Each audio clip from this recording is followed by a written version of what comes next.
তো একটু হাই করে দাও আমাদের বন্ধুদেরকে, চ্যানেলটাকে সাবস্ক্রাইব করতে বলো।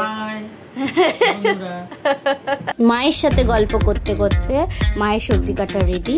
তো বন্ধুরা আজকের মেনুটা হচ্ছে ফুলকপি আলুর তরকারি আর লুচি। তো ফুলকপি আলুর তরকারি করার জন্য আগে ফুলকপিটাকে ভেজে তুলে নেওয়া হয়ে গিয়েছিল, তারপর গরম তেলে আলু দিয়ে দেওয়া হয়েছিল। আলুটাকেও ভাজা ভাজা হয়ে যাওয়ার পর তারপর যে মশলাটা ছিল সেটাকে গ্রেট করে দিয়ে দেওয়া হয়েছিল, যাতে আলুটার সাথে মশলাটা ভালো মাখা মাখা হয়ে যায়। তো তারপর ফুলকপিটা দেওয়া হয়ে গিয়েছিল, ভাজা যে ফুলকপিটা ছিল।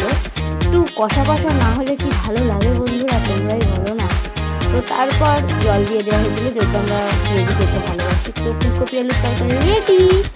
তো তারপর লুচি ভাজার জন্য লুচিটাকে গরম তেলে ভাজা হচ্ছিল। তো হ্যাঁ বন্ধুরা, আমি লুচি ভাজছিলাম। তো দেখছো বন্ধুরা কীরকম ফুলকো ফুলকো লুচি ভাজা হয়েছিল। তো ভিডিওটা যদি ভালো লেগে থাকে অবশ্যই কমেন্ট করে জানাবেন।